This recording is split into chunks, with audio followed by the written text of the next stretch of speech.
Okay, thank you very much. I'm very pleased to introduce the last section for today, which is dealing with a number of issues that were dear to Hyman Minsky's heart and already have been raised in the previous session.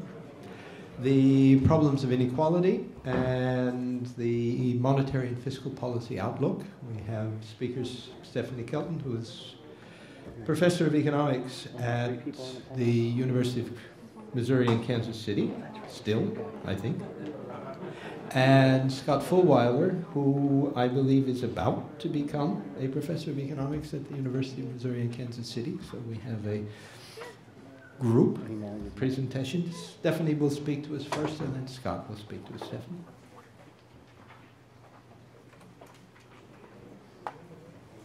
Thank you very much. It is super nice to come back always to the Levy Institute, where I spent, I guess, about a year and a half in the late 90s here as a research scholar.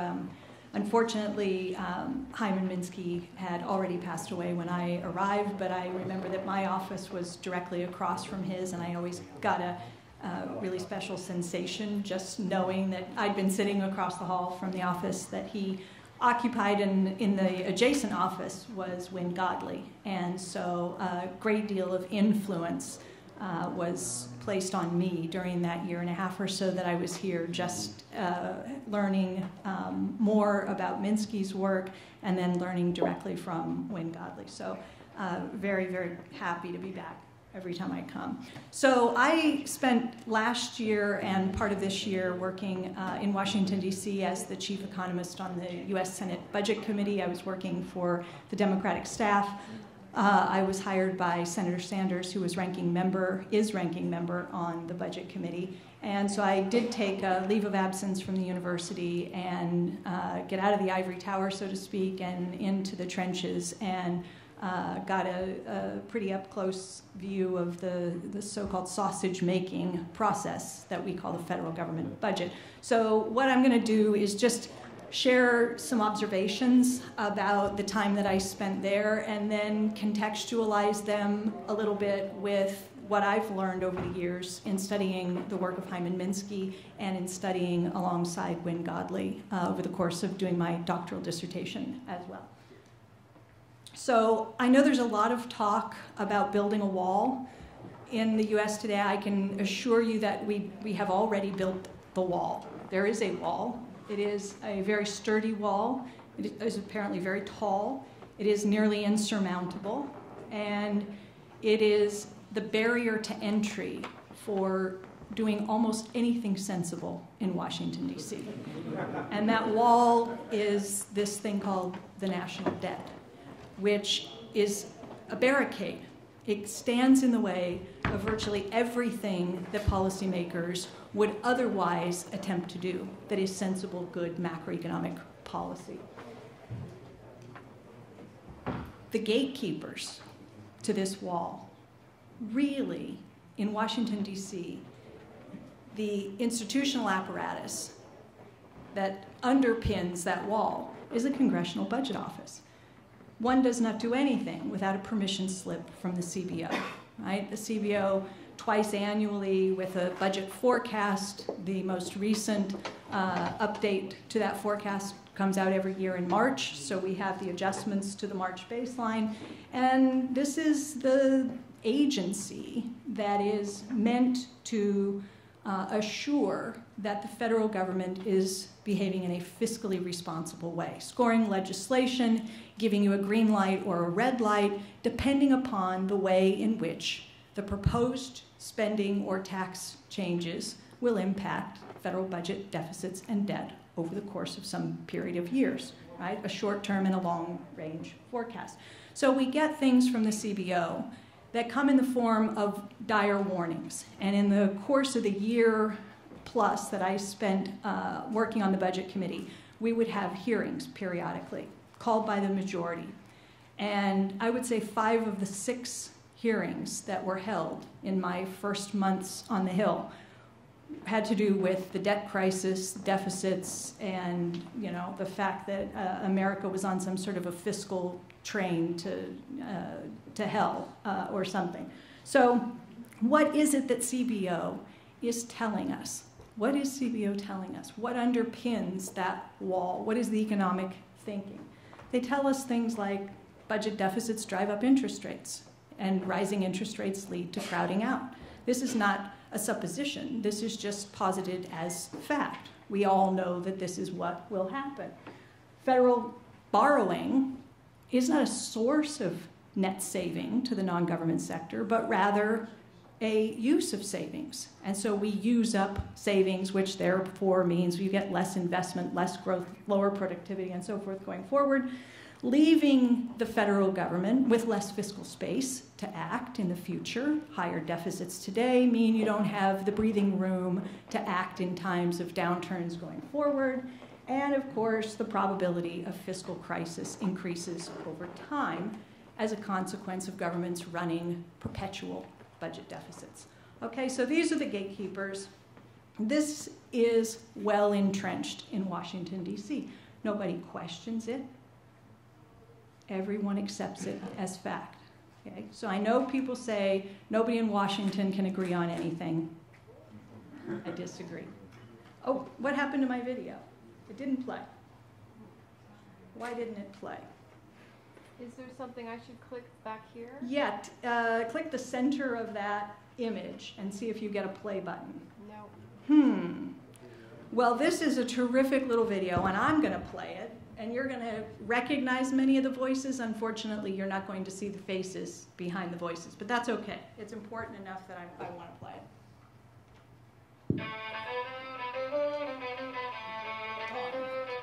Taking money from our children and borrowing from China. Take out a credit card from the Bank of China in the name of our children, driving up our national debt that we are going to have to pay back. That's irresponsible. It's unpatriotic. The government's irresponsible spending is turning us into slaves. You might well literally lock us into chains, at least our children. We got to deal with this big long-term debt problem, or it will deal with us. And it is I think it is. I'm asking you, join us to stop this fiscal train wreck. Join us to protect our children from an inferior standard of living, from a crushing burden of debt and taxes. Okay, I don't believe in any of the tax cuts. I didn't want the tax cuts for the rich. I didn't even want it for the middle class. Okay, because you know why? Because it puts a $400 billion hole in the budget and we just can't afford it. And as we discuss deficit reduction, which is clearly a major issue. For decades, we have piled deficit upon deficit, mortgaging our future and our children's future. And the deficit thing is real, and the debt thing is real. We are really in trouble, and at some point. Is there a need for comprehensive deficit reduction? The answer is not only yes, but hell yes. This debt that hangs over our head, a government that spends more money than it takes in. That's not sustainable. You know, you cannot cut taxes or increase spending unless you can pay for it. The math of federal spending does not add up. And we are spending money we do not have. A debt burden that's crushing us. To me, this is more of a moral issue. You can't steal from your kids and grandkids. Deficit. We think the deficit and the national debt are at a moral level. National debt is America's biggest problem. You recognize most of the voices there. Right? Many of the people who either still are or were at one time running for president were featured in that series of video clips. Everybody's there. Everybody agrees. And if you closed your eyes, which you did, and you didn't recognize the voices, you wouldn't know whether you were listening to a Democrat or a Republican. Indistinguishable on this issue, right? And what's to blame? What ultimately do we point the finger at when we talk about this looming fiscal crisis, the debt and the deficit? What does CBO tell us? It's entitlements. It's entitlements. Hey, this is from the March baseline. This is the most recent update to the federal government budget from CBO. And what do they say? Say, well, the baseline shows deficits rising in particular because of Social Security, Medicare, and interest payments on the debt. If you add up the cumulative deficits that we're forecasting over the course of the next 10 years, it's nearly $10 trillion, $9.3 trillion. Right? This is outrageous. This is unsustainable. This is a huge problem. So the battle that I observed sitting there in hearing after hearing with the Budget Committee, were the two sides of the aisle all perfectly happy to accept the premise, which is that we have a fiscal crisis on our hands. The question is, what do we do about it? One side of the aisle says, well, it's obviously a revenue problem. You got to raise taxes. The other side of the aisle says, no, it's not a revenue problem, it's a spending problem. And the chairman of the Budget Committee, Chairman Enzi, Mike Enzi from Wyoming, would like to say, or remind folks very often, that he's an accountant. And for him, by definition, a deficit means that you have overspent. It is evidence of overspending. For most economists, evidence of overspending is what? Inflation, right? But for him, the deficit itself was evidence of a problem, and it was the problem is a result of too much spending. Therefore, the solution is to cut, right? This is funny because, Rob, you mentioned this quote, and I have this in my slides. I use it all the time. Rob mentioned Mark Twain earlier. He said, it ain't what you know that gets you into trouble, it's what you know for sure that just ain't so. Okay? This is Twain. I think this is one of those things that we know for sure that just ain't so. The idea that the federal government in the United States of America has a looming fiscal crisis, that we must do something to deal with the debt and the deficit, or we are really in trouble. You heard it in the videos that we're burdening our grandchildren. It's not patriotic. It's not sustainable. It is an accident waiting to happen. And if we don't act today, we're going to end up like Greece and so forth, right? The Chinese aren't going to allow us to go on like this forever. We all know what the arguments are. Okay, but what if these arguments simply aren't so, as Twain said? What if deficits don't actually drive up interest rates and crowd out private investment? I can point to any number of publications over the course of decades that have come out of the Levy Institute that call into question this very assumption. And when I sat at the CBO and talked with the head of the macro division about some of this research, I got a blank stare. And I asked, what about the possibility of crowding in effects? And the response was, I'm not familiar with the crowding in story. This is a problem. And it's a problem that I think we need to do much more as economists to educate folks at the CBO and elsewhere to the possibility that maybe the fundamental theories that they're relying on to make these budget forecasts are fundamentally flawed. And I think that rests on us. What if the government debt is not actually a burden on future generations? What if China really isn't our banker? What if there is no long-term debt crisis? What if we're just looking at the problem, and I'm suggesting it's not a problem, all wrong? What if we actually need the federal government to take a deficit position almost all the time? What if? Are we willing to ask that question and to explore the possibility that it might be correct? Here's what Minsky told us. Government deficits sustain aggregate profits when private market determinants of profits would lead to a fall in aggregate profits. Government deficits sustain and even increase business profits whenever investment turns down. Look, we were told over and over and over again that what markets needed was confidence, and that the way to translate or transmit confidence, the way to signal to markets that they should be more confident and willing to take risk and willing to invest, is that we demonstrate that we're serious about getting our fiscal house in order, that we are taking steps to reduce budget deficits. This was supposed to promote confidence in markets. Minsky's telling us, hang on. Budget deficits are a source of profits in the aggregate, a driver of profits. I'm suggesting that the federal government in the US needs to be in deficit most of the time for the foreseeable future. And it's an argument that Wayne Godley used to make routinely as well.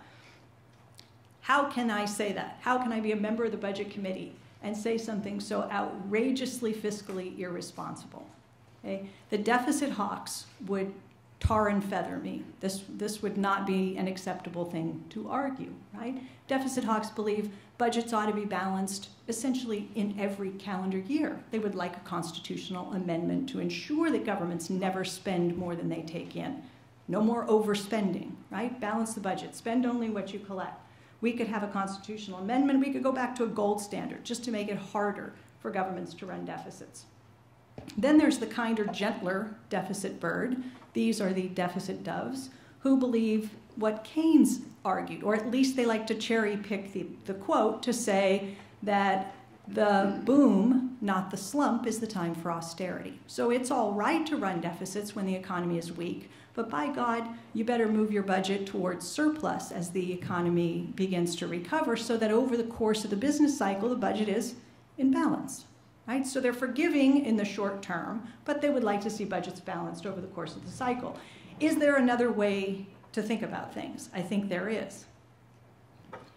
If we remember just some basic accounting, and this is what, again, Wynne Godley was so good at, Wynne would remind us that if the government is taking the deficit position, say spending $100 billion into the economy and taxing only $90 billion back out, that the $10 billion went somewhere.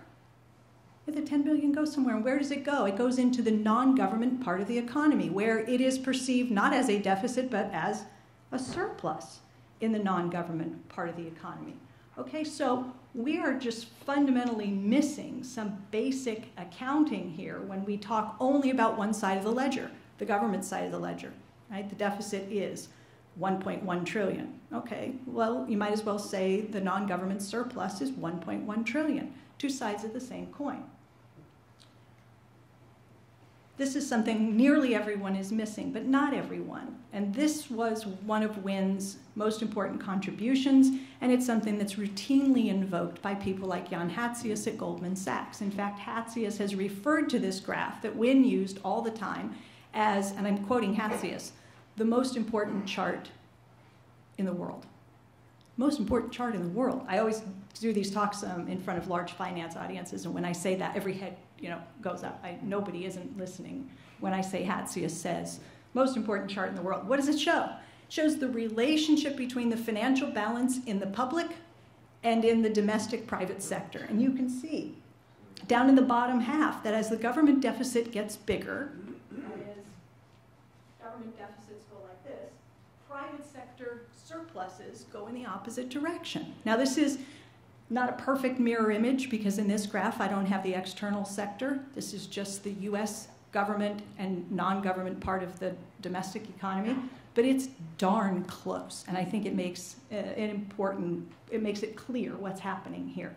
Those massive government deficits that got everybody wringing their hands in the wake of the financial crisis and the Great Recession produced those massive private sector surpluses that allowed the private sector to deleverage, repair balance sheets, and so forth, the kind of stuff that Minsky talked about. But we're obsessed with reducing deficits. And so when the economy turned down, and when deficits exploded, and when the hand-wringing began, the president established what? The Deficit Reduction Commission.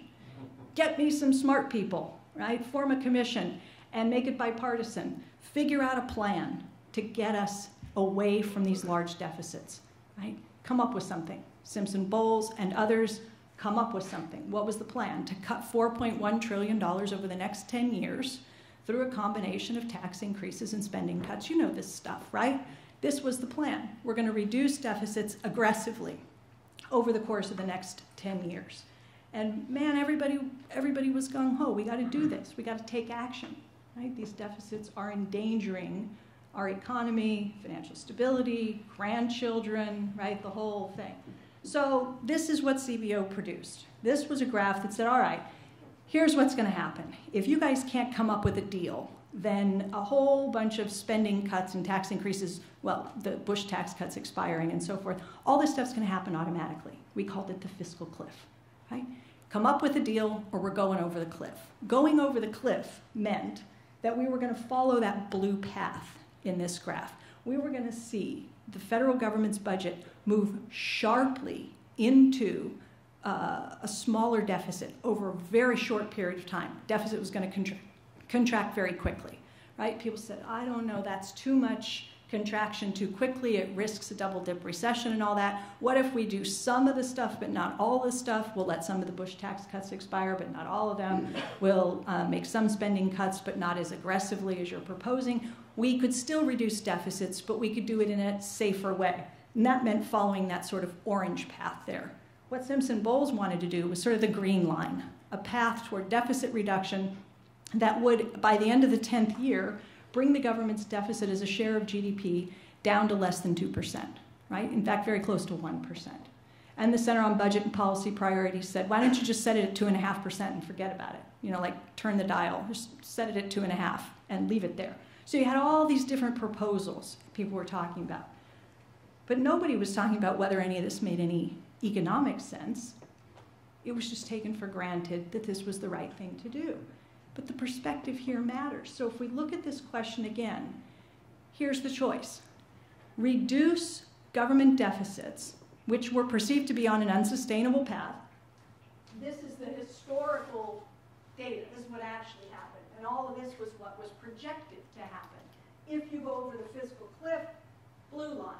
If you do something more modest, orange line. Okay, which path do we want? Do we want to reduce deficits very sharply so we get them back down around 2% of GDP really fast, or do we want a more gradual approach? Look, change your perspective. Ask the same question now. Now the graph doesn't show the path of projected government deficits, but instead the path of projected non-government surpluses. So the question becomes, how rapidly would you like to reduce the non-government surplus? You want to do it really quickly and follow the blue line, just bring surpluses down very sharply? Would you like to reduce the surpluses in the non-government sector more slowly, more gradual approach? Or would you like to rethink this exercise altogether because you think it's madness that the policy objective is to reduce non-government surpluses? Okay. This is simply an accounting fact. It is not an economic theory to say that the government's deficit is equal always and everywhere to the penny to the non-government's surplus. It's an accounting identity, right? In other words, their red ink is our black ink. And setting out to reduce budget deficits by 4.1 trillion over the next 10 years is the same as saying my goal is to reduce the non-government surplus by 4.1 trillion over the next 10 years.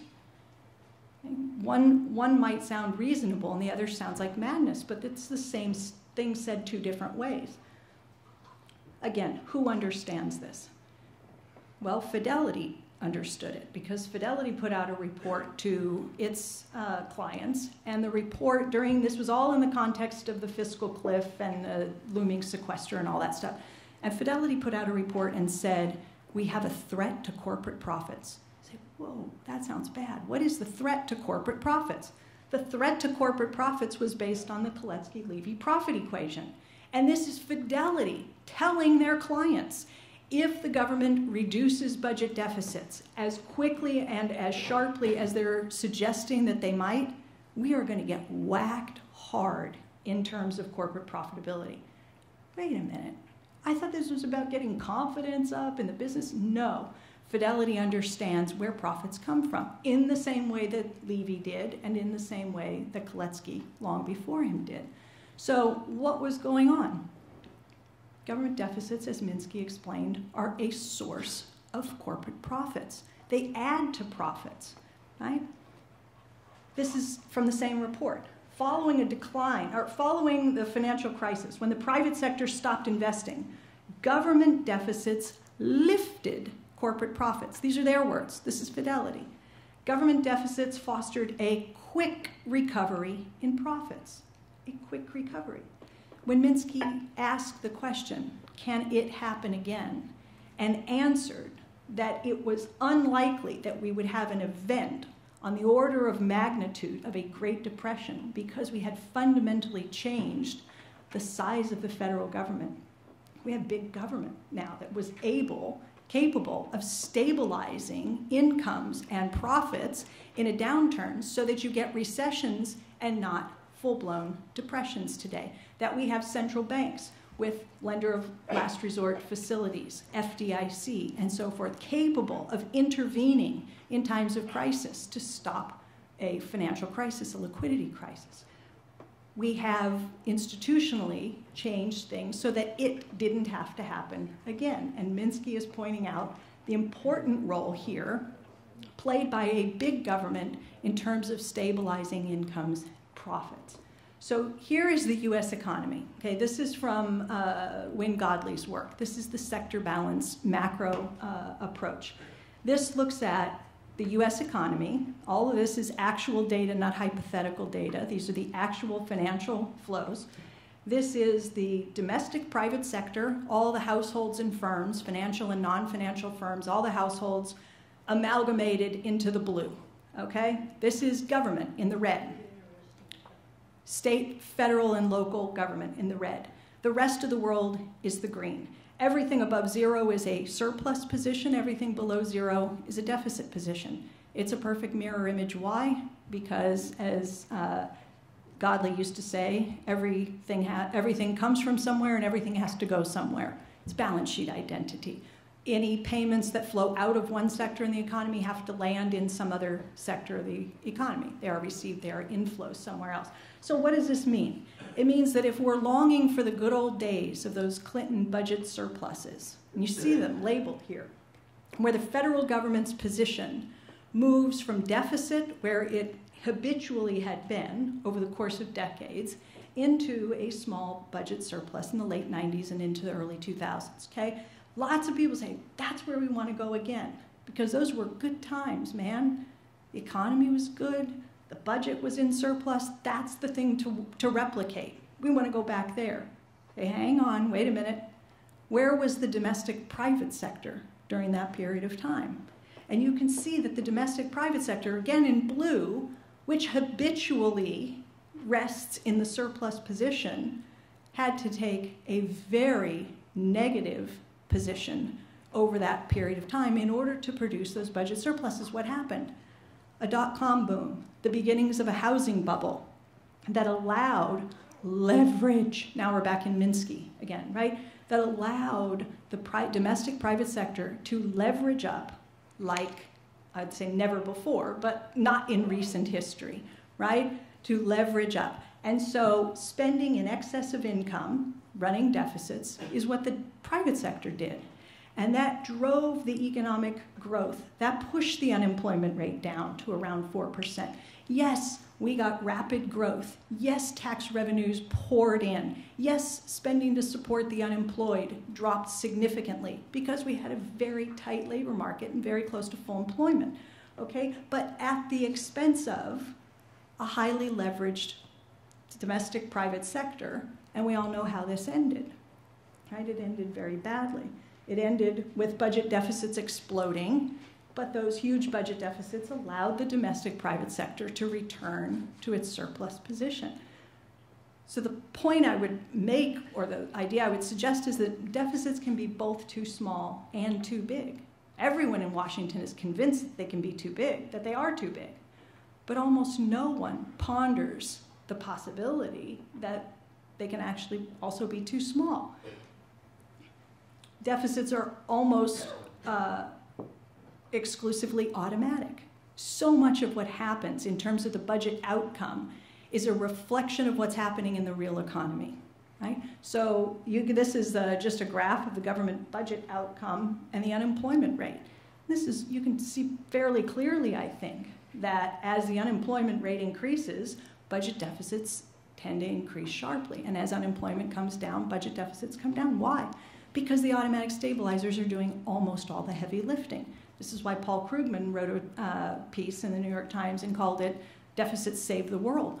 The whole piece was about the important role that the automatic stabilizers had played in preventing the next Great Depression.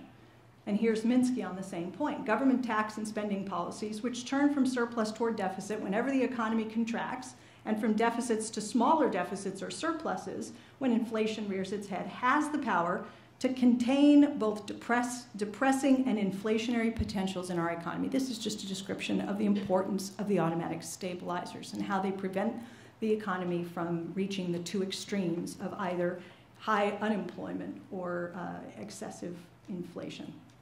So what feels right to policymakers all over Washington is actually, I would argue, the wrong policy reaction. It's like getting behind the wheel of your car and you hit a slick spot or an icy spot in the road and the car begins to veer off to the left. the impulse, what we're all, I guess, hardwired to do, is to turn the wheel to the left. But that's not what the driver's manual tells you to do. You're supposed to, I'm sorry, I did it backwards, didn't I? The impulse is to turn the wheel in the opposite direction. The car's moving off to the left. I'm skidding this way. I need to get back on the road. Your impulse is to sharply turn to the right. But the manual tells you that's not the way to regain balance. The way to regain control of the vehicle is to turn into the skid, which means you have to actually go with the correction. Same is true, I would argue, with respect to government budgets. When you see the deficit beginning to increase, the impulse is to fight against it, to start to cut spending, to try to raise taxes, to find the revenue, to reduce the size of the budget deficit. But that only, as I think Europe has helped us to see more and more clearly, and quite frankly has helped some people in Congress as well, I think, to see the mistakes that have been made in terms of trying to force the budget into balance rather than allowing the movements in the real economy to move the budget where it needs to go to help regain balance in the real economy. So another quote from Minsky. This is Minsky calling really for a new policy paradigm, and this was in the mid-1990s. The task before today's economists and public officials is to meet the challenges of the present without forgetting the valuable lessons of the past. The neoclassical economists and the developers of our current political agenda are incapable of leading America into a new period of sustained prosperity. Who is going to lead? If policymakers in the US are incapable of leading us there, if the technocrats and so forth will not allow us to get the policy right, can we learn lessons from anywhere else in the world? This is a question, I'm not answering it, I'm just making a suggestion. It's been interesting for me to watch what's happened in the UK. At least in the UK, Jeremy Corbyn made the arguments. He didn't call it fiscal policy, right? He called it people's quantitative easing. But it's fiscal policy, right? He has a sense of what needs to be done. Much different, I think, just north of here in Canada was watching Trudeau. In a three-way race, the one candidate who pledged not to balance budgets, not to aggressively move to bring deficits down, is the guy who won. And he's the guy who said, we're going to use fiscal policy, we're going to use it rather aggressively, and we're going to focus on real macroeconomic objectives, and he wins. So it's just sort of interesting to think about what's possible. Right now in DC, none of this is possible. The only way, I think, that this is getting played as the game plays out is through sort of accounting tricks and budgeting gimmicks. When I arrived in Washington, I think the first big thing that happened was that the House passed a new rule and required CBO to use something called dynamic scoring when they were doing big pieces of legislation, right? So I was asked to write a report to help brief members of the Democratic caucus on what dynamic scoring was all about. And essentially, I'm sure most of you in the room know, for anybody who doesn't, the dynamic scoring exercise is a way to think about if, let's say we did $1 trillion of infrastructure investment, okay? Think about the macroeconomic feedback effects associated with that increased government spending. Now tell me what the budget picture looks like over the next 10 or 25 or 50-year time horizon. So taking into account macroeconomic feedback effects. Same goes for tax cuts, which is really what dynamic scoring is all about. It is a way for the Republicans to push massive tax cuts through and to try to get a score out of the CBO that says they either pay for themselves or darn near pay for themselves. So you can get the seal of approval that you need on the piece of legislation through this exercise called dynamic scoring, the magic of dynamic scoring, right? So that is one thing. The idea here being that when you want something to pass, you make it look like it costs almost nothing. When you don't like programs like Pell Grants, increased spending on infrastructure, education, Social Security and Medicare, then you use accounting tricks to make it look like the programs cost a fortune and are totally unsustainable. And so that's where generational accounting comes in. These are proposals to say to the CBO, look, you guys are forecasting out into the 75-year horizon. We don't think that's nearly long enough. We want you to take a longer, really stretch. We want an infinite horizon forecast from you. Intergenerational accounting, this sort of thing, is also being pushed because this, of course, makes it look like the so-called unfunded liabilities, Social Security and Medicare in particular, cost hundreds of trillions of dollars and thereby enable policymakers who aren't supportive of these programs to argue for cuts. Fair value accounting is something similar, just another way to make it look like programs for first-time home buyers and for students who borrow to go to college, that this is way too costly for the federal government, jack up the numbers, to extremely high, show the impact on the debt and the deficit, and then argue for cuts. So if you're asking, as this panel did, about the fiscal and monetary outlook, I'm talking about the fiscal side. Scott's going to talk about the monetary side, I think, primarily. It doesn't look good. I think that's not going to come as news to anybody here, but I think that there's good reason to believe that the era of government shutdowns and debt ceiling fights and so forth is nowhere near being over. Even if the House GOP loses seats, I think there's a reasonable chance that the so-called Freedom Caucus gains leverage with the leadership. I don't see the Republicans suddenly deciding that they want to compromise and work together with any Democrat who might get elected in November.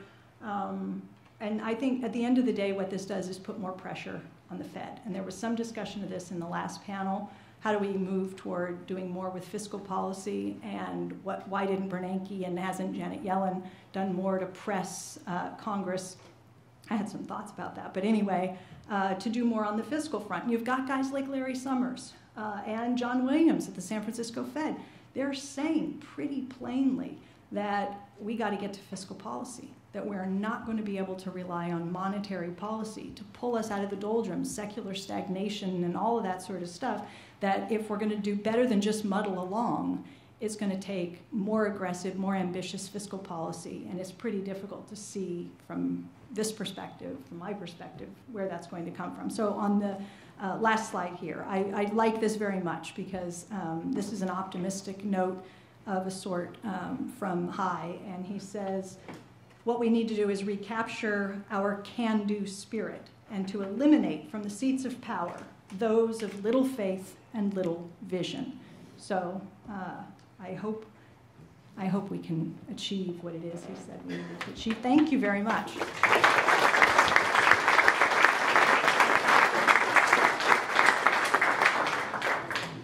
Okay, Scott, now you get the hard part.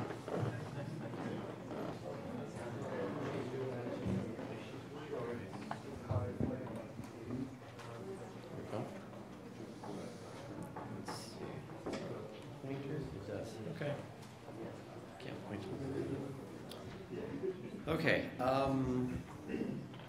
so the title of mine, as you can see, is The New Things in Macroeconomic Policy. As Stephanie said, I'm going to mostly consider monetary policy, although fiscal policy sort of works its way in there. What I really am going to do here is look at three things that have been coming up, and you've probably heard of all of them, in monetary policy debates of sort of what do we do next sort of discussions. And I want to confront those with basic accounting and operations because there's not a lot of that. And accounting and operations in itself is not sufficient to build a macroeconomic theory, but it is necessary. If you aren't correct on accounting and operations, then you aren't talking about the real world. Which made me think, Stephanie, you were mentioning Senator Enzi, was that his name, who likes to point out that he's an accountant. So in my current position that I'm going to be leaving here soon, I have a lot of advanced accounting students taking my courses. And one of the things I always ask them to do early in the semester as we start getting in on this stuff is I say, okay, all you accountants sit down and show me what it looks like when someone pays their taxes. Show me the balance sheets of the person paying taxes, the banks, federal government, Federal Reserve, do all of that. Still haven't had one that can do it. Right?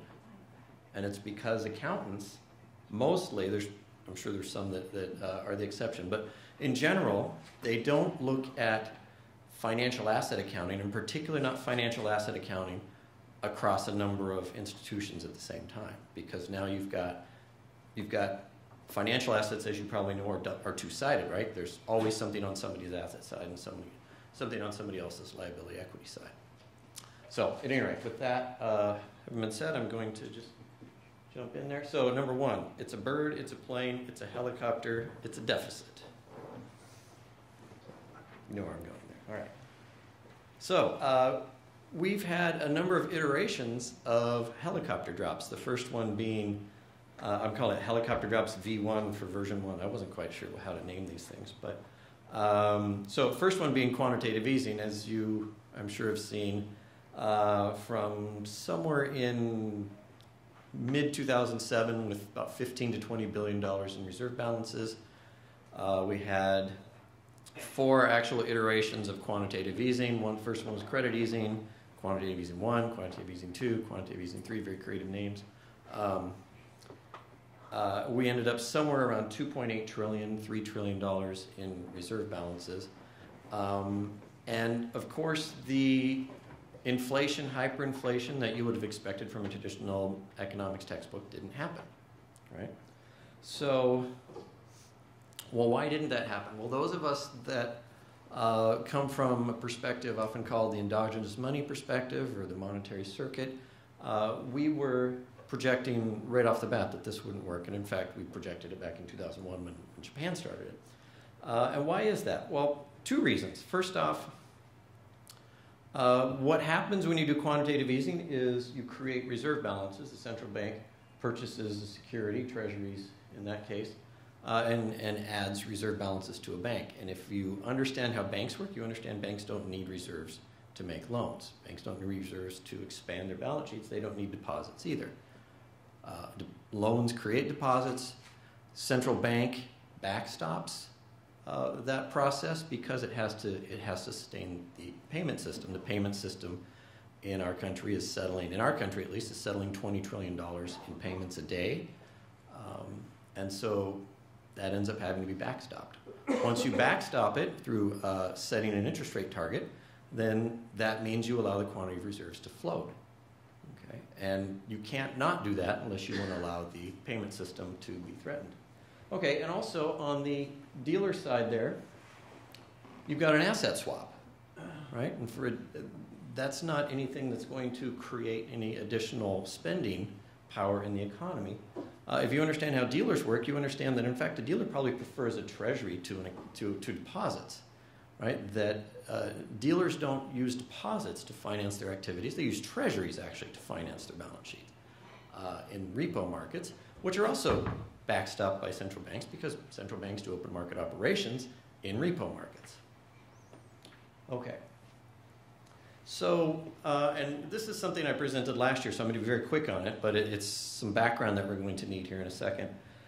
There's the mainstream of the field has not come to grips with what I just explained to you there. Okay, so, but they had to come to grips with the fact that they created $2.8 trillion in reserves and it didn't create inflation. Okay, so these are the 2 explanations that they have. The first one is that, well, the Fed paid interest on reserves, and that's why. Banks didn't lend out the reserves is because they were earning 0.25% on them.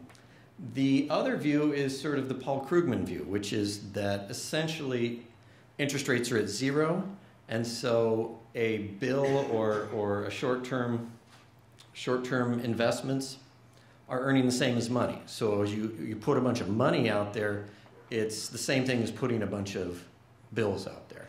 And so you haven't actually put a bunch of money out there. So those are the 2 views that you're seeing. Krugman calls that a liquidity trap. It has nothing to do with Keynes's liquidity trap. And Krugman's been very clear that he doesn't care what Keynes originally said on that matter. At any rate, so those are the two views. The problem is it's internally inconsistent because those are the only two things you can do with quantitative easing, right? Just think of any market and shift the supply curve way past the demand curve. And what just happened? The price fell to zero, right? Which is view B. Unless you set a price support above zero. Then the price goes down to the price support, which is view A. There's no other options, right? So within the neoclassical paradigm, quantitative easing cannot be inflationary because there's only two ways to do quantitative easing. Let the interest rate fall to zero or let the interest rate fall to interest on reserves. So within their own paradigm, this can't be inflationary. Okay. So the next thing we've seen is helicopter drops version 2, which started being talked about a year or so ago and is still ongoing. I guess 2 years ago. Anyway, called coordination. So coordination works like this. And I'm just going to go with current consistency with the current law. Some of our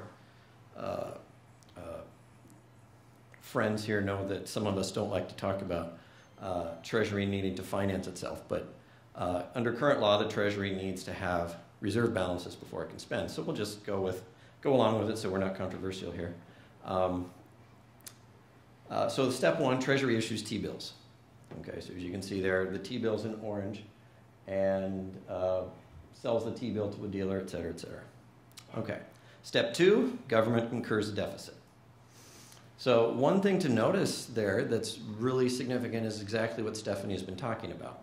Notice what happened to the net worth of the government. It went down with the deficit spending. It didn't go down issuing the Treasury. The Treasury just created liability. It went down when they spent. Okay. But the net worth went over to the recipient of the spending. Okay. Now, of course, if the federal government had purchased, say, an airplane or something like that, then you wouldn't have, you'd do it a little bit differently. But at any rate, so incurs a deficit. Step 3, Treasury and the central bank coordinate. The central bank goes out and buys the reserves, basically quantitative easing in the presence of a deficit. Okay. But given what I just showed you a few slides ago, what's going on with those reserves?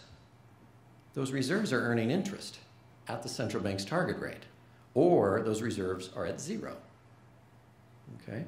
Aren't those the two scenarios that don't create inflation when we do quantitative easing? Right? So apparently, A, central bank coordination doesn't create inflation. B, if those reserve balances are earning the target rate, how are they different from the T-bill, really, in terms of any macroeconomic significance? They're essentially earning the same interest rate, right? So think about this. You have two different choices to borrow. You can borrow at 2%, which is the Fed's target rate, let's say, or you can borrow at about 2%, and that's the T-bill rate, okay? Now, what if Congress says to itself, because it's Congress, of course, making the laws about how it can spend and so forth. What if Congress says to itself, okay, we're going to forbid ourselves from borrowing at the Fed funds rate because we're not going to allow the Fed to make a loan to us? Okay? Would you really care? Because now you're just borrowing at roughly the Fed funds rate. What's the difference? So the T-bill in orange and the reserve balance in red are really not much different. The T-bill might be a 90-day debt instrument, but the reserve balance is an overnight debt instrument, and they both earn about the same rate of interest. Okay? And according to neoclassical economics, neither one of those is inflationary, aside from the spending itself. Okay, so given that we're still not out of danger here, we've got version 3 that is being talked about more and more. Basic printing money, or sometimes they're called like cash transfers or direct transfers. Neither one of these are legal under current law. But the first one would be for, again, the federal government to basically receive an overdraft at the Treasury and then to just spend. Okay? Second one would be for the central bank to be the one that just spends. Okay? Central bank's not allowed to do that because it's not allowed, it has particular things it's allowed to purchase and particular actions it's allowed to do. Notice its equity goes down in that particular one. Whereas on the previous one, it's the government's equity that goes down. So whoever's doing the spending, and they're both, you know, agents of the government. But also, from what we showed earlier, both of those would have to be earning interest on reserves at the Fed's target rate. Okay. So again, that can't be any more inflationary, meaning the action of financing it with money can't be any more inflationary than QE. The spending itself can be inflationary. That spending recipient has money and net worth now. But the method of financing doesn't matter. Okay, so where am I going with this? Well, let's just change two words. Let's change quantitative easing to printing money. Because those are the two things that you can do to finance printing money. Right? Those are the two things that can happen when you finance printing money. One of them is to pay interest at the target rate on reserves. The other one is to have interest rates at zero. The spending itself can be inflationary, but the method of financing cannot be any more inflationary than issuing T-bills in the first place. Okay. All right, so basic point, plain vanilla deficits already are helicopter drops. And yet, as Stephanie's been telling us, we think that they endanger the federal government's ability to repay its debt, et cetera, et cetera, et cetera. But in fact, there's really no difference from it running a traditional deficit and, quote, printing money to run a deficit. So if there's no difference, then why would it be dangerous to issue debt? So, okay. So, number two, from ZERP to NERP. So, I'm not going to go into the details of some of the arguments against NERP, negative interest rate policy. There's some technical details of arguments against it. I want to go more into the arguments in favor of it. So there's three different views. That it's a penalty on banks hoarding excess reserves, and so they'll start lending those reserves, and that'll stimulate the economy. It's a penalty on hoarders of excess money balances, sort of the Milton Friedman excess money balance effect, and then encourage borrowing, obviously lower interest rates. Okay, so the first one, penalty on banks. That one's a little weird because if you think about it, individual banks, altogether, the reserve balances equal the aggregate reserve balances on the Fed's balance sheet. And if you know anything about double entry accounting, like Mike Enzi probably does, I suppose, you know that in the aggregate, you can't change reserve balances unless something else on the Fed's balance sheet changes. So banks themselves actually can't change the aggregate quantity. They can shift the quantity around between themselves, but they can't change the aggregate quantity. So it's kind of weird to put a penalty on banks for holding too much excess reserves when you, the Fed, is the one that decided there'd be too much excess reserves. So, okay. At any rate, it sort of misses the point that loans create deposits in the first place. But okay. Secondly, on the excess balance effect, since it's sort of the Friedmanian, is that how I would say that? Friedmanian view, we have to do MBPY. So first I'm going to start with QE. So QE attempted to increase money, right? And that was supposed to lead to more PY. Of course, what happened is, again, if you understand endogenous money and so forth, you understand that that increase of money is not going to create any sort of multiplier effect in the economy because it's the money supply is created endogenously at the initiative of creditworthy borrowers, and banks don't have reserve constraints on meeting that. Okay, and that's exactly what happened. The velocity fell. So NERP attempts to do the opposite. It attempts to go at velocity. Now you have a lot of money and you're not spending it, so we're going to cut the interest rate. We're going to basically make it give it a negative return, and so now you have to go spend it unless you want it to be devalued while it's sitting in your pocket. So I don't have too much trouble arguing that the effect will probably be more that the money supply would fall instead of, excuse me, necessarily getting more PY. And the reason for that is there's two mistakes being made here. The first one is that if you have money, you'll spend it necessarily. Okay. That's not true. The QE tried to put a bunch of money out there. That doesn't necessarily create spending. Okay, there's all kinds of people out there that have money and are saving it, right? The second one is you need money in order to spend. Okay, well, that's not true either. Pretty much this entire conference, my guess is, was carried out by spending on credit that didn't require any money to exist before the spending occurred.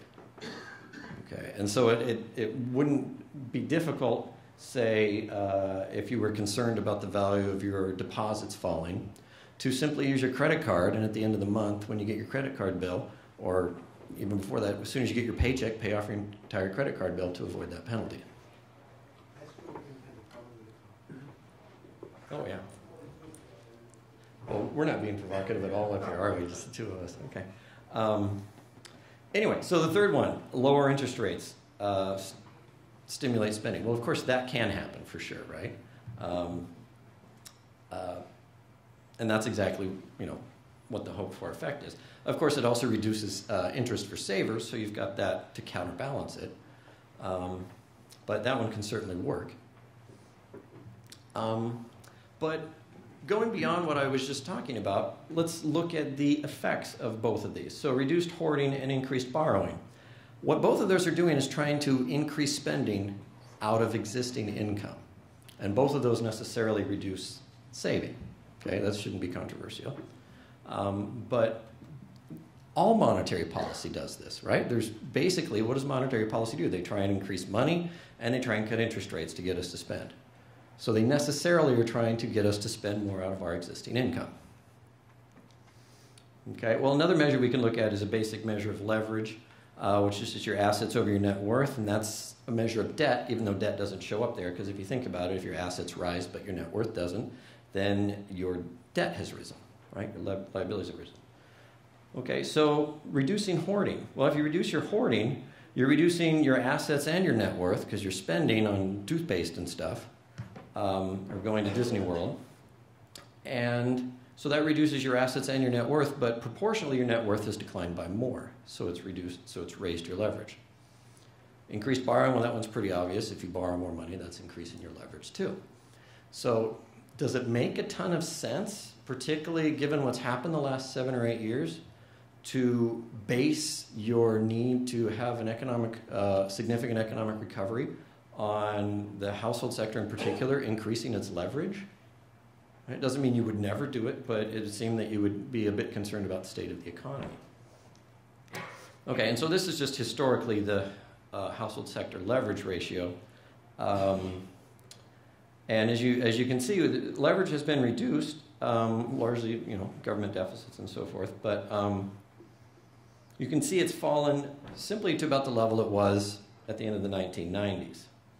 And so then to suggest that that should be increasing and that's how we should be expanding the economy right now, suggests to me that if NERP is the answer now, that we'll just have to be NERPier later as leverage in the private sector rises still greater. Okay. So, well, as Stephanie was saying, I got a different way of saying the same thing. The government deficit, of course, raises both assets and net worth, as I've been showing in the previous slides. And it raises net worth proportionally by more than assets because it raises them both the same amount. And so that actually reduces leverage. So what you have, and this is a distinction we don't see, again, in any of our popular discussions or textbooks, which is that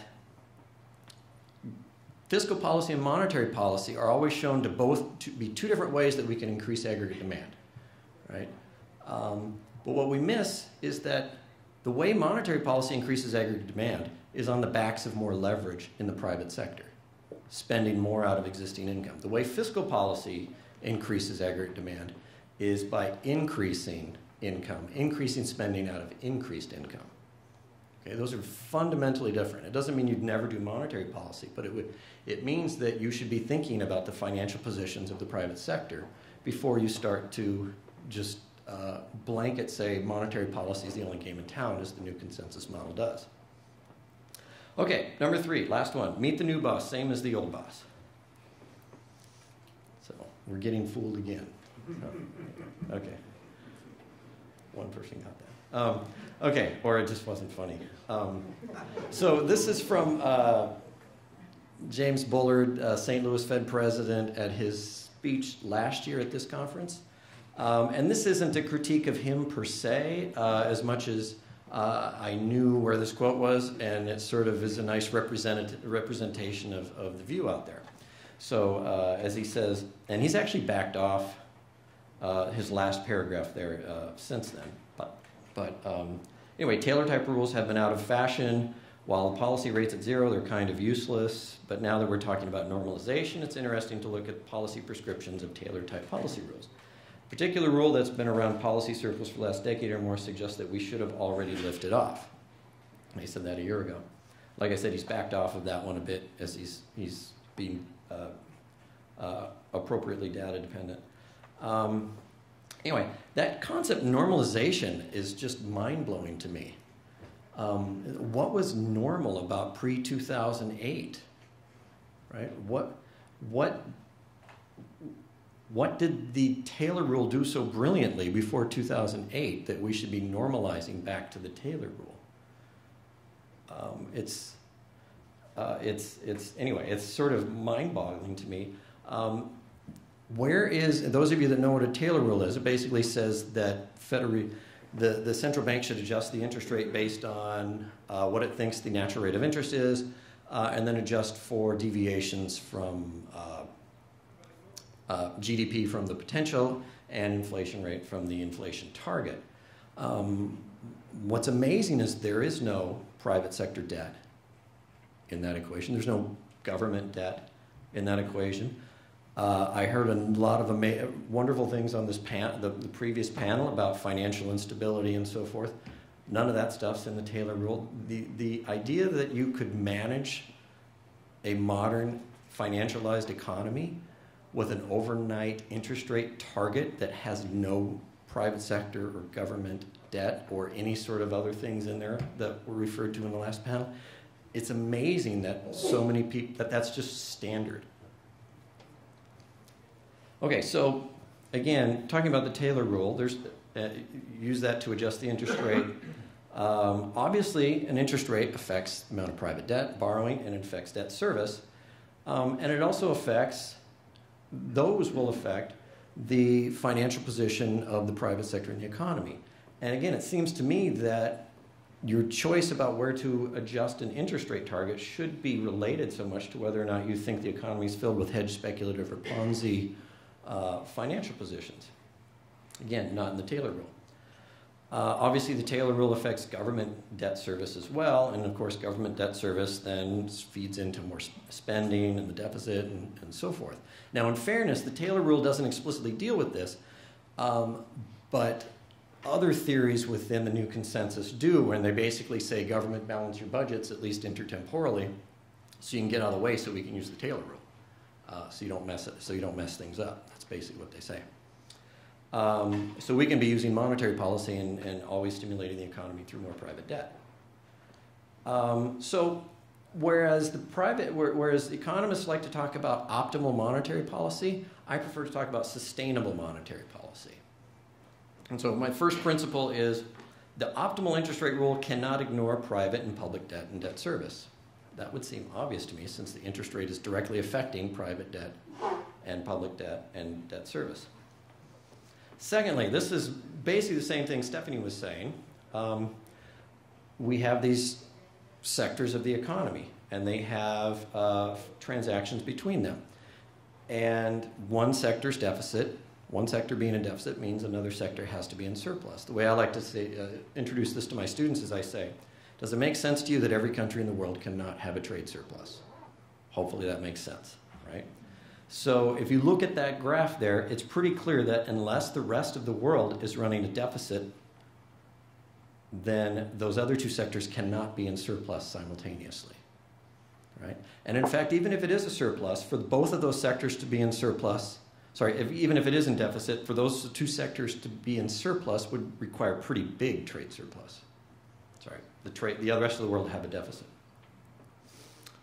So anyway, so absent a trade surplus, private and or public sector necessarily adds leverage. That's just accounting.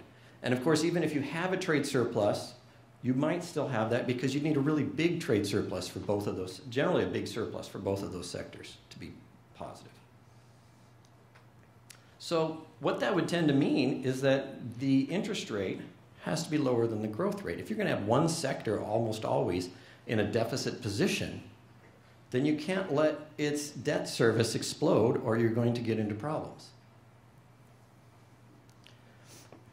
So Olivier Blanchard, in a very famous paper, he sort of states what is generally the accepted view, which is there's a general agreement that condition of an excess of an interest rate over the growth rate probably holds, if not always, at least in the medium and long run. I thought it was interesting that Bob, at his lunch speech, pointed out that over the last 50 years, actually, it's been the opposite. So I don't know what medium and long run means if it's not the last 50 years. And Brad DeLong came out with something just the other day where he suggested that the last 100 years, in fact, had been the case. So I have my own graphs on this.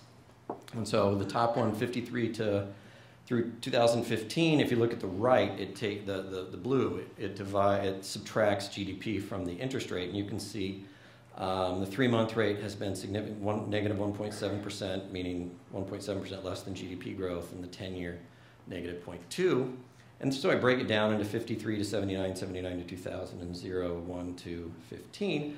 Interestingly, the only period where the interest rate is higher than growth is 79 to 2000, which is, of course, the period where the Fed used the Taylor rule most deliberately, I would say, and was most concerned about squeezing inflation out of the economy. Point there is to suggest that the interest rates on the national debt generally follow monetary policy, not the size of the deficits and things like that. So this graph, this one basically graphs what you saw on the last slide. Those horizontal bars are the averages over those periods, and you can see a significant change in 79 and 2000. So what's really normalization? Normalization is probably having the interest rate below GDP growth rather than necessarily moving back to a Taylor rule. And this one shows you interest outlays, federal government interest outlays as a percent of GDP have followed that pattern of monetary policy. They haven't followed the pattern of the deficits themselves. And as Bob told you earlier today, that if you have, if you're looking at entitlements and you cut that interest rate on the national debt to below growth, all of CBO's projections look fine then. There's not an explosion in the national debt. And of course, the last 62 years, as I've just shown you, that has been the actual average, is to have the interest rates on the national debt below GDP growth.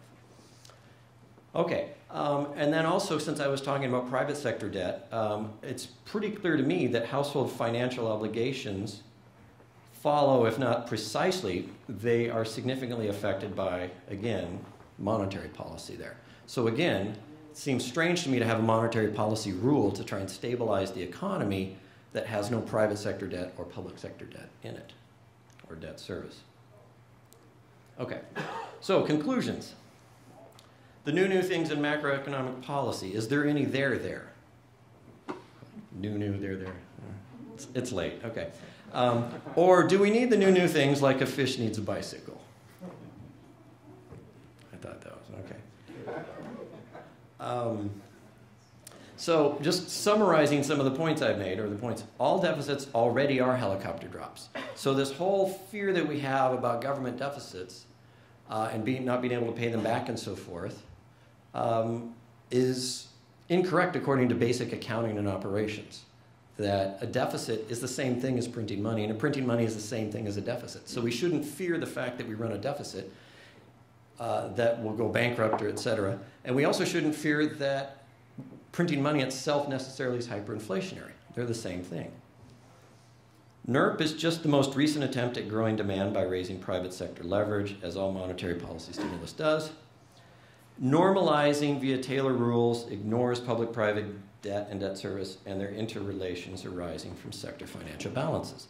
So in the end, my whole summary of what's going on shows up on the next page, which is, you'll see it here in a second, but it's a bunch of policymakers gathering around.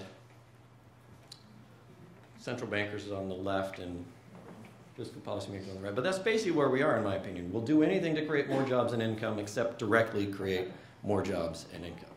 Thank you.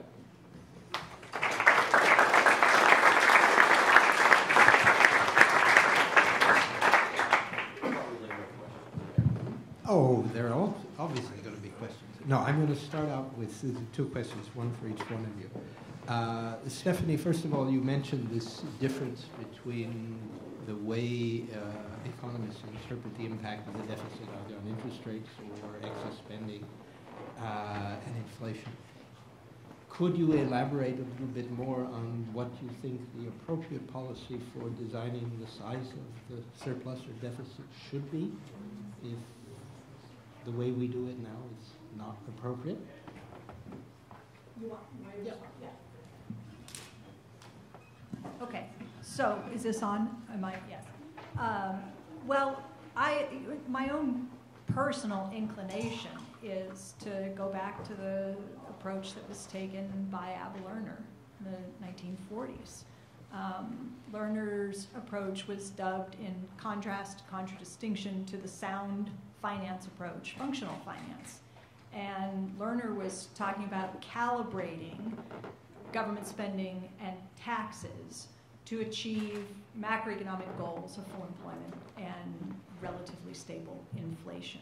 And so what I think we do today is we try to force the economy to balance the budget. And what Lerner was describing was exactly the opposite of that. It was allowing the budget to, in a sense, balance the economy. So if the goals are full employment and something like price stability, modest inflation, then you allow the budget to move, in a sense, endogenously. So you're responding to increases in unemployment with one of two ways: tax cuts or increased government spending. Now notice this changes the nature of the debate. Both sides are already arguing. One side says it's a revenue problem. The other side says it's a spending problem. I agree, right? The problem is that the side that says it's a revenue problem wants to raise taxes, and the side that says it's a spending problem wants to cut spending. They can have the exact same fight, and it can be an ideological fight, but it ought to be about whether we ought to be cutting taxes or increasing government spending. So we need to change the nature of the battle, right? So I don't have a number, and in some sense I was intrigued by some of Minsky's work on the Monetary Commission. What was it? I think there was another word missing, but there was a Monetary Commission. And in some of it was a commission on money, yeah, money and credit, something like that, yeah. And there is discussion in some of these papers where Minsky talks about, in effect, turbocharging the automatic stabilizers, doing something to provide what Congress won't provide when you have Congress like the one we have today, right, that refuses to do anything to work together to get the correct policy response when unemployment is high and so forth, is to find a way to have things happen automatically. And there is this interesting discussion here about whether or not it would be possible to get automatic tax cuts to go into effect. So Scott and I have tossed around the idea for a number of years where I've said, I just feel like, you know, we have the right goals but the wrong institution. Full employment and price stability, but we give the dual mandate to the Federal Reserve. And it really ought to be carried out not by the Fed, but by Congress. So how could we get an analog, a fiscal analog to the Taylor rule that allows us to have some policy guide? I don't really believe that we can have something happen mechanically, mechanistically without Congress involved at all, but perhaps there would be a way to develop a policy guide of the kind, an analog to the Taylor rule, but intended for fiscal policy use that would at least provide the direction. Whether you get the magnitude correct, that's another issue, but at least it would tell you you ought to be increasing government spending or cutting taxes or some combination of the two, given the significant departure from potential GDP or from actual to desired inflation rates or something like that. So that would then give you a mechanism of deciding how large the deficit should be. But what about surpluses? Would you ever have surpluses under this? Yes, so that's a good point. And I didn't raise that, but I do always when I'm in Europe, I have a different version of this talk because you know you can end up in a country where you do have current account surpluses, and that that changes the nature of the conversation. But in the U.S. anyway, here, as long as we believe that current account deficits aren't going anywhere for the foreseeable future, I sort of restrict myself to focusing on the importance of deficits. But sure, if this is perfectly consistent with what Lerner told us when he was laying out the theory of functional finance, that you use the tools, the levers of government spending and taxes, and you're adjusting them in response to departures in the unemployment rate from full employment or from inflation, from some desired low, modest inflation rate. So is a surplus consistent with this approach? Absolutely, it would be. There would be justification for either spending cuts or increased taxes, especially in a country where governments are running current account, where you have a trade surplus, for example, and a lot of the heavy lifting in terms of employment is being done by the rest of the world. Okay, Scott, it's your turn now. You've mentioned that most of this is simple accounting, cross-institutional accounting, but it's simple accounting. There are always surpluses, there are always deficits. I mean, Stephanie mentioned that Wynne always used to say that there's no such thing as a black hole. Stuff cannot disappear, and it always has to show up. But you also mentioned that this was more or less independent of theory. And what sort of, or where would you criticize the theory which is used basically to ignore these sort of accounting relationships?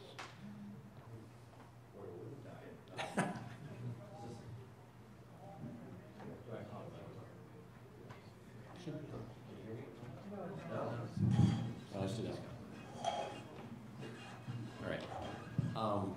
Yeah, so where wouldn't I criticize? If you believe that you can, let's see here. If you believe that there is financial crowding out when the government runs a deficit, then you're failing accounting 101. I mean, so we'll start there. If you believe that a bank uses reserves to create a loan, then you're failing accounting 101. So, I guess I'll start there. Did you have a follow-up? Where I was shooting more for the Taylor rule. I mean, basically underlying the Taylor rule. We have this one variable around which everything else turns, right. And that variable turns out to be rather ephemeral. Right, and I've always thought this, but the panel before ours, well, actually, a lot of the panelists earlier today touched on, at least implicitly, on how complex the financial system is. And the notion that just even ignoring the accounting, the notion that you can manage that entire thing with an overnight interest rate is amazingly oversimplistic to me. But then the notion that interest rate rules should ignore debt in the private or public sectors is also amazing. Particularly when you understand, as Stephanie was talking about, that at least the private sector or the public sector will be in a net disabling position as long as you don't have a trade surplus. One of them will be in that position, unless all three of them are balanced somehow, which I don't think that's ever happened anywhere. But okay. Questions from the floor? Oh gosh, I wasn't expecting questions. I'm kind of thinking across the bridge of the last two sessions. In the last session, we talked about big banks, complexity, interconnectedness, the inability to shut them down potentially because of that daunting prospect. And I understand that, on the right, as you described, Stephanie, in your slides, that people just don't want spending. But what's bothering me is from the center to what you might call the moderate left of the Democratic Party, there's a comparable aversion to using fiscal policy at a time when the financing costs are negative in real terms and there's plenty of dilapidated infrastructure and education systems and so forth. And I guess where I want to bring these two together is I'm wondering, is there a coalition now, wrong-headed, in finance that's trying to protect their contingent war chest in the event they need another bailout? Are they keeping fiscal capacity in reserve so that they can have another TARP? Who's the they in your question? Moderate Democrats is who I'm getting at. People involved in the financial sector. People who have often very liberal social views but play the fiscal conservative and tend to work in the Wall Street realm disproportionately. Is there a sense in which they saw the value of the ability to get $800 billion of quick fiscal capacity? They're not necessarily adherents of MMT or the notion that these are just accounting entries. They may fear that that capacity is finite and want to, what you might call, keep that in reserve in case they need it again, which improves large institutions' competitiveness in international financial markets.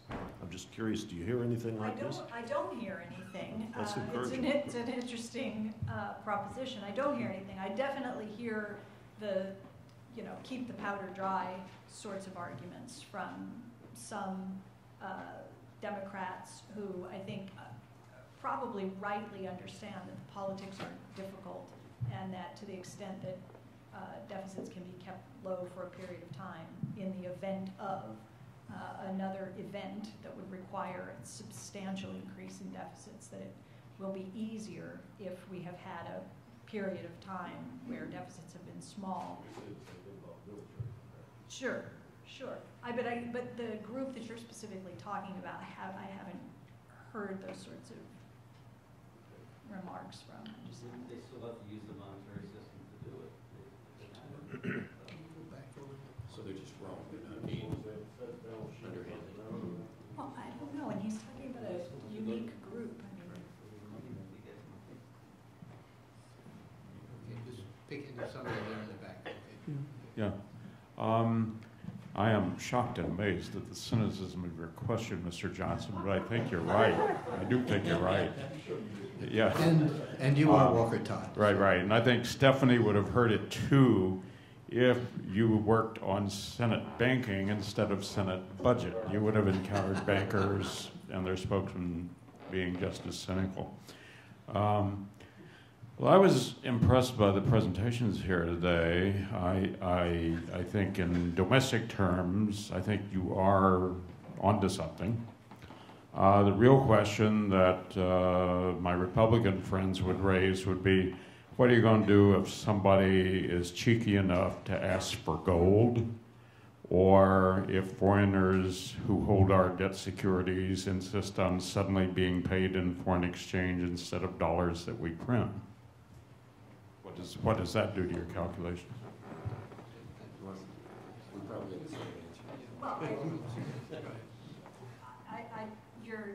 your treasuries are payable only in U.S. dollars, so you can certainly choose not to accept the payment, but you can't demand gold or other But it happened in the late 70s, for example. When? We had to issue the so-called Carter bonds, promising repayment in foreign exchange. After 73? 79. Now, well, look, I don't know, had to. Had to is probably not right. Yeah, had to is, We were not forced. That's the point, right? That this is I so get what, the point. I mean, bankers were saying to keep, essentially people were arguing at the time to keep the value of the dollar where it is, we have to agree to what the Germans are demanding and send them foreign exchange. But I do think you're right that if the Washington crowd would have the political spine to refuse the demands for foreign exchange, they might then counter the risk is that some of this will blow back on you by reducing foreign trade. trading partners might not want to deal with us anymore, stuff like that. Yeah, but Walker, wasn't it to keep the value of the dollar where the Germans wanted it to be rather than Germans, Swiss, and others? Basically, international capital markets tend to flee to what are perceived as safer havens, Switzerland, Germany, or whoever at those times. And they in turn would tell Paul Volcker in that instance that we won't refinance you at the current interest rate, at the current exchange rate. So you got to, if you want to keep things more or less stable, promise to pay us back in Deutsche Marks or in Swiss francs or whatever. Can I yeah. So I have two things really quick. First off, Treasuries settle on Fedwire. So they only exist on Fedwire. So you can't settle them with something other than dollars, first off. Secondly, I always find that one, and I know you're just sort of throwing out the argument that other people say, so this isn't directed at you, but I always find that argument really interesting because what is it that the U.S. has accused, say, China of doing for so long, which is being a currency manipulator and keeping their currency weak against ours? What would happen if they did exactly what you just suggested? The dollar would fall against the I never pronounce the one, I always pronounce it wrong, UN. Anyway, so it would be exactly what we've wanted to have happen for the last 10 to 15 years.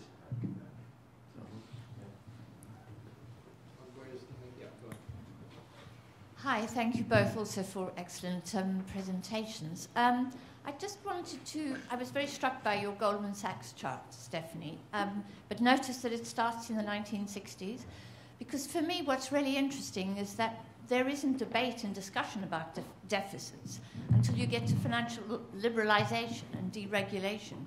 And it's the process of financialization which destabilizes and causes deficits to rise. There aren't serious deficits pre-financialization. And so what I wanted to ask you was, is there a correlation there between the rise in government deficits, both here but also in Europe, and financialization? Because and from the period post-war through to the 60s, early 70s, it wasn't really a big problem, and it also wasn't much debated. Well, I would disagree. I mean, the debates over federal budget deficits and balanced budgets go back to inception. I mean, I've got a really terrific history of this from 1776 into the 1950s or so when the book was written. This has been a preoccupation, an obsession, a source of contention in the United States from the very beginning of time. And of course, deficits were huge coming out of the war, and the debt to GDP ratio at 125% in debates and hand-wringing and all of that. And that was before. Well, sure, they came down. But those debates and the larger deficits certainly precede the 1960 period that you see in that graph. So. Yeah, I don't know. I'll give a personal assessment on this. As a graduate student in the 1960s, there was a controversy between Cambridge, Massachusetts, and Cambridge, England, called the capital theory controversy. Paul Samuelson was a participant in this debate, and Paul Samuelson came to give when I was a graduate, gave the graduate students a speech. So we thought he's going to come and he's going to beat on Cambridge, England, and solve the capital theory controversy. So he got up and he introduced his speech by saying, I'm going to talk to you about what is the most important problem that is currently facing the United States from the point of view of the people on the street. Government deficit.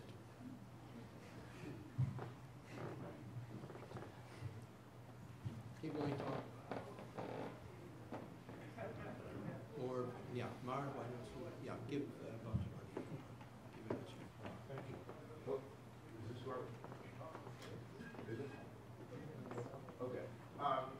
Well, you were talking about the... it's like Ricardian equivalence. It works only if you believe it. And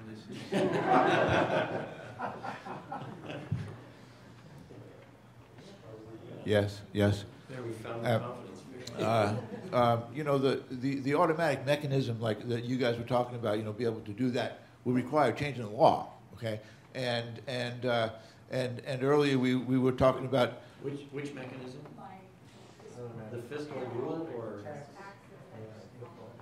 that we're going to supercharge. Okay, you mean deficits themselves? Yeah, we're going to supercharge. We're going to supercharge the ability of the entire. Yeah, although we've run deficits before. Okay, so I'm just saying that's going to take a change in the law. And earlier when we were talking about that the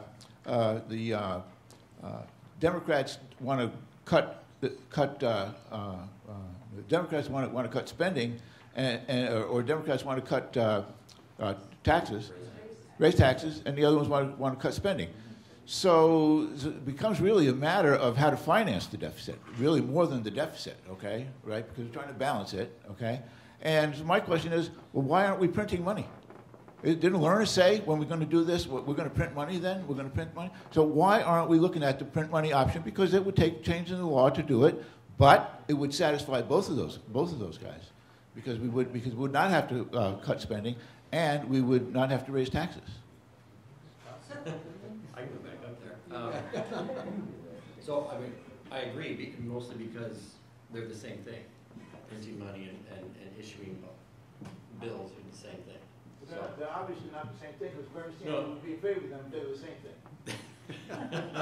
What Lerner actually explained, this is interesting, it's an interesting comment, and what Lerner actually explained is that he wasn't proposing that the government change the way that it finances its deficits. He was explaining the way in which government deficits are already financed. And what Lerner explained is that government deficits are already financed with new money creation. So look, when Congress gets together and says, let's do $1 trillion of infrastructure investment over the next 5 years, and I have a piece of legislation, who's with me, right? I got 100 senators here, and I'm one. I'd say, who's with me?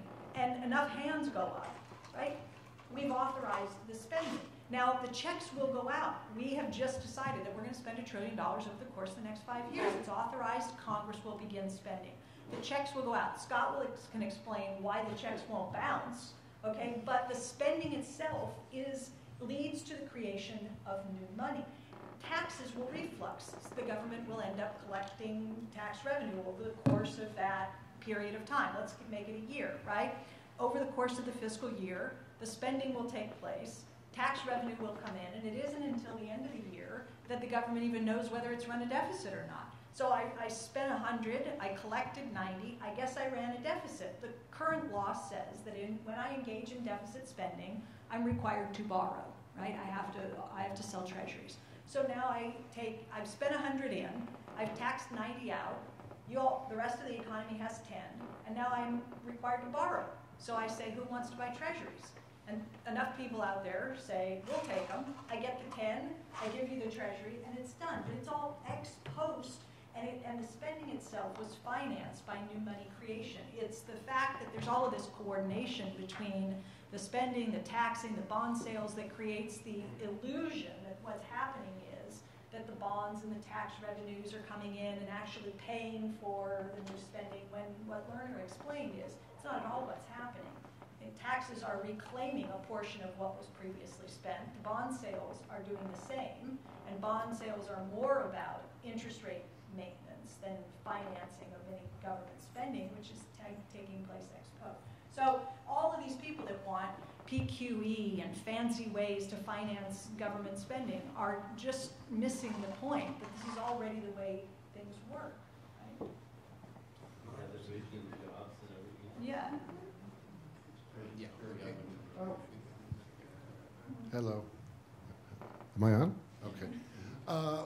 We've been talking a lot about how the Federal Reserve has been essentially pulling the heavy weight of trying to get our economy going through their monetary policy. But when we look at fiscal policy, and maybe I'm wrong, but fiscal policy would be government spending, which could result in the deficit, which means that they spent more money. So in the period from 2002 to 2008, we had an average overspending or fiscal policy of about $300 million a year. Billion. Billion, excuse me. Then in 2009, we went to 1.4 trillion, and then we stayed up above $1 trillion for 4 years. And I think that came out to about 5 trillion under the first 4 years of the current president. And the last 4 years are going to be about 2 trillion of fiscal policy, of excess spending, based on the budget deficits. If you add them up, isn't that excess spending? Or it's a deficit. It's fiscal policy. I'm just We wondering. wouldn't label it excess spending. Or, yeah. Well, and you wouldn't know. Well, it's, anyway, so what's okay, we'll call it deficit spending. Yeah. Sure.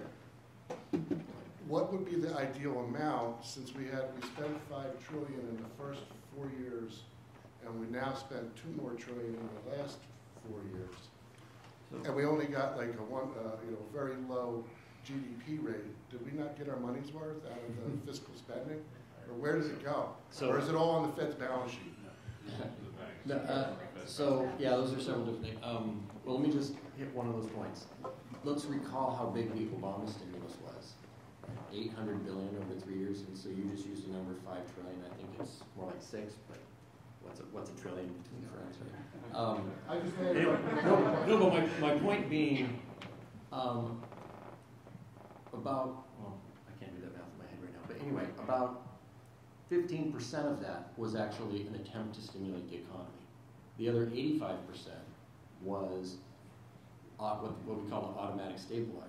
Fewer people working, paying less taxes, increased unemployment benefits, et cetera, et cetera. So we actually didn't really try to do that much. We sort of accidentally did that much. And I didn't find a period where we spent that, Right. where we had that. Well, and a lot of it's because people's incomes fell and they didn't pay as much taxes. And states cut spending. Yeah, states cut spending, et cetera, et cetera. Right. So in terms of bang for buck, well, automatic stabilizers aren't supposed to give you bang for buck. They're supposed to put a floor underneath. So we did put a floor underneath. But this is what I said, that you couldn't define excess spending. You wouldn't Right. know how much. Right. Okay, so. Okay, Mark, one more here, right here in the front. Oh, you've got one over here. Okay, first over here and then over here. Tallinn, can you bring it over? Thank God for automatic stabilizers. Stephanie, I do like your idea of automatic fiscal rules, as it were. I mean, very simple one that I think Warren always talks about is force Congress to spend or increase the deficit. That's a better way to put it. Till you get inflation of 2% or your target. That's it. That's the rule. And then stop. And in fact, if it gets above, you kind of reverse that. So there's your rule. I call that replacing the budget constraint with an inflation constraint. Well, the employment, look, we all want full employment, so we don't even get into the employment issue. The point is but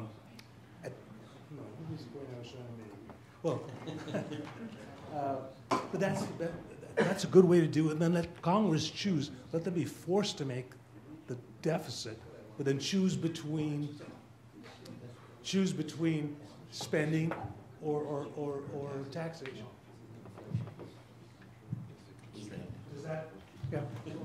Yeah, I mean, well, there's another piece to it, which is, what I'm sure if Minsky were here, he would not allow us to get through a discussion like this without bringing in a job guarantee program, right? That would be one way to, in a sense, turbocharge the automatic stabilizers, is to get in place a program that ensures that anyone who's ready, willing, and able to work at some basic public sector wage has employment. It has a huge stabilizing properties for both, obviously, employment, which involuntary unemployment would definitionally go to zero, and also, as Scott and Pavlina and others have shown, inflationary benefits as well, right? Stabilizing, price stabilizing macro benefits. So that's a perfect segue into the question that I was going to ask, which is the second word in the title of this presentation hasn't really been discussed, namely inequality, and how this approach to public finance, whatever you want to call it, could address the issue of income inequality. You just touched on the major theme of Minsky about the job guarantees, So that's one aspect of it. The previous panel also sort of suggested whether or not the current structure provided a stable credit system, and yet Minsky always had a critique that a lot of the money and banking system is just missing in supplying the basic intermediation and requirements of the economy, and I think we haven't really talked about that. The bottom 2/5 of the house income distribution that really lost assets in this last great recession wasn't so great for them. And in fact, if there's anything in the financial system that's absent right now, is the service that they're supposed to be supplying to those. You look at what's happened to the household sector, the mortgage sector, all the underwriting that's undertaken. And we just talked about the systemically important in the previous one. Dealing with income inequality has to address the shortcomings of both the financial sector and how this job guarantee would play out address the income inequality. I think that's right. I think we both expected Jamie Galbraith to be on this panel, and so we thought the income inequality base would be covered by him, and I think we both decided to take a bite out of a different part of this. But I completely agree. And the difficulty right now from policymaker perspective is if you accept that income inequality is a problem and you want to address it, you could just say we're going to address income inequality this way. We're going to raise the incomes of those at the very bottom. Now I've addressed income inequality. Right? I could say I'm just going to go after the very rich and absolutely tax the hell out of them. Okay? I've addressed income inequality, but I haven't done anything to improve the lot of these folks down here. If we didn't have this debt and deficit obsession, I think we could address the income inequality problem this way by raising those at the bottom. That means through an employer of last resort program, a variety of other things we could do, large-scale infrastructure, that whole bunch of things, right? College education, the whole gamut, without even touching these folks at the top. The problem is we've got this idea that everything has to be paid for, and we want to kind of scratch two itches, which is I want to take a whack at the people at the very top, and I'm going to call that a vehicle for transferring income to those at the very bottom, so that I'm doing this, right? The problem is if you simultaneously believe that those at the very top are in control, have political power, and are able to successfully hold you at bay, but not allow you to get the higher tax cuts and so forth that you so-called need to get everybody else better off, well then nothing changes. Right? You don't end up addressing anything. So. Okay, last question here in the middle. Is this working? No? Again, believe. It's on. Go ahead. Okay. I actually took money in banking from Minsky in 1962 at Berkeley, and I want to address an issue that Scott brought up, which is the statement that printing T-bills is the same as printing money, or open market operations that buy T-bills and print money. And prior to 2008,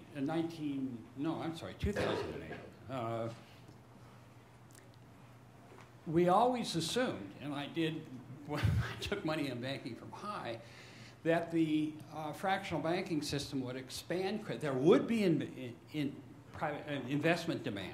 The fractional banking system would expand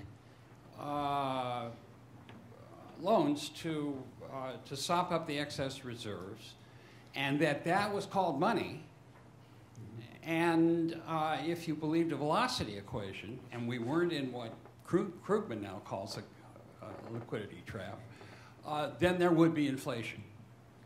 And the whole flavor of your discussion about the relationship of debt finance and open market operations would be utterly different in a world where the implicit assumption always was that the fractional banking would mop up the excess reserves. So two things. First off, for effect, I spoke a little bit flippantly, so let me just be precise about what I was saying. Running running a deficit by issuing T-bills or printing money, there's not a macroeconomically significant difference between those. Okay? Because if you print money, you have to pay interest on reserves at the central bank's target rate, or else you have a zero rate. Okay? In either case, the T-bill you issue, instead of printing money, is going to have essentially the same interest rate. And so there's not a macroeconomically significant difference between the two. So printing money isn't more inflationary than issuing the T-bills in the first place. That's what I meant by they're the same thing. So anyway, the second one, so it sounds like what you're saying is that Minsky taught the money multiplier in 1962, is that? Okay. Yeah, we always assume. Yeah, well, and of course it's still being taught. You know, it's still being taught, but I have to unlearn people of that. Starting in 2008, that has led to $2 trillion worth of excess reserves. Nobody could expect it. I mean, you can imagine anything like that. And what it's evidence of is that the people who talk about crowding out are nuts. If there's that much, Well, but they're nuts even if there's 15 billion in reserves. Yeah, but I mean it's because they're just nuts. There's the money multiplier, plus the fact that the corporate sector is now spending more than their profits in buying back stock and issuing dividends. There's no funding crisis in the United States. Right. It's ridiculous. Right, and I don't know what they still get away with it. Yeah, we do. More crowding out. Yeah. Sorry. Right. No, you. Yeah, I agree. No, I think to be fair, we have to make a distinction. I certainly did talk about the mechanics of the credit multiplier, but when he told this story, the story was always to start with the loan officer. And the loan officer would then look at the pro forma and decide whether or not he was going to make the loan, and then he would send it off to the reserve desk and tell the reserve desk, you guys have got to go out and find the reserves to fund that loan. So it wasn't the process by which automatically the creation of reserves produced the loans. It was the loan officer was the active element in the story. Yeah. Right. Money creation requires investment demand to borrow the money. Precise. Yeah. Yeah, you can't just lend to somebody who doesn't come and ask you for a loan. It doesn't really work. Right. Well, this is what we're trying to do now, is take them off the street. Okay, thank you very much to the panel. Thank you to all. And we have